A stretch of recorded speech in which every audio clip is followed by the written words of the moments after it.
నియోజకవర్గానికి సంబంధించి పరిస్థితి ఎట్లా ఉందో చూద్దాం. అక్కడ జనసేన అభ్యర్థిగా పంతం వెంకటేశ్వరరావు అలియాస్ పంతం నానాజీ అంటారు ఆయన్ని.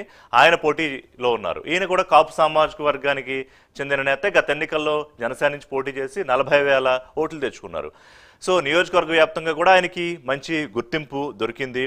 పంతం నానాజీ కొంత ఉన్న విషయాన్ని కాస్త మాట్లాడేసే తత్వం ఉన్న నేత, చాలా కమిటెడ్ కార్యకర్త కూడా పార్టీకి సంబంధించి. సో ఇక కురసాల కన్నబాబు, గతంలో ఆయన చాలా కీలకమైన నేతగా పనిచేశారు. ఈసారి కురసాల కన్నబాబు మీద మరి వ్యతిరేకత ఉందా, లేకపోతే ఎలా ఉంది, పంతం నానాజీ వైపు మొగ్గుందా, ఎంతవరకు ఆయన అసెంబ్లీకి పంపించే అవకాశం ఉంది అనే రిపోర్ట్ని వర్మ అందిస్తారు. వర్మ, ఏంటి నానాజీకి ఉండే ఛాన్సెస్ ఏంటి? కురసాల కన్నబాబు మరి ఎంత పనిచేశారు? ఈసారికి నెగిటివిటీ ఉందా? ఏం జరిగే అవకాశం?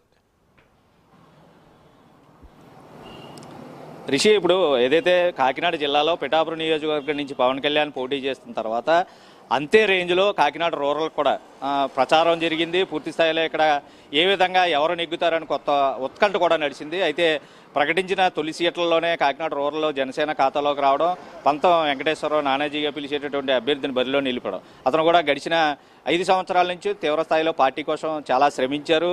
ఏదైతే పార్టీకి సంబంధించి అధికారంలో ఒక ఎమ్మెల్యే ఉన్నా అభివృద్ధి మాత్రం ఈ ఎమ్మెల్యే చేశాడు.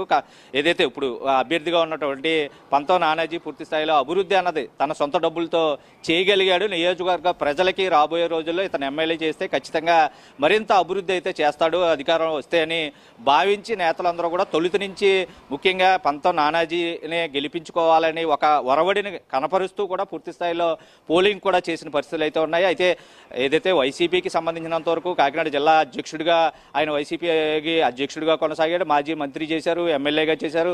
ప్రజారాజ్యం తరపున కూడా ఆయన ఎమ్మెల్యేగా గెలుపొందిన పరిస్థితులు. ప్రస్తుతం కురసాల కన్నబాబు ఒకవైపు ఆయనకి ప్రత్యర్థిగా ఉన్న నేపథ్యంలో పూర్తి స్థాయిలో ఎన్నున్నా ఒకవైపు కూటమిలో భాగస్తులుగా జనసేన తరపున పంతం నానాజీ పోటీ చేస్తే టీడీపీ పూర్తి సహకారం. ఎందుకంటే గతంలో గెలిచినటువంటి ఎమ్మెల్యే ఏదైతే పిల్లి అనంతలక్ష్మి దంపతులు సత్యనారాయణమూర్తి వీళ్ళిద్దరూ పూర్తి స్థాయిలో జనసేనకి సహకరించడం, వారు వన్ సైడ్ అయిపోయింది అన్నట్టుగానే పోలింగ్ కూడా జరిగిన నేపథ్యంలో పూర్తిగా నియోజకవర్గంలో కూడా అటు పిఠాపురంలో భారీ పోలింగ్ ఎంత శాతం జరిగింది, ఇక్కడ కూడా 83% పైన పోలింగ్ కూడా జరిగింది. అక్కడ 86 అయితే ఇక్కడ 83.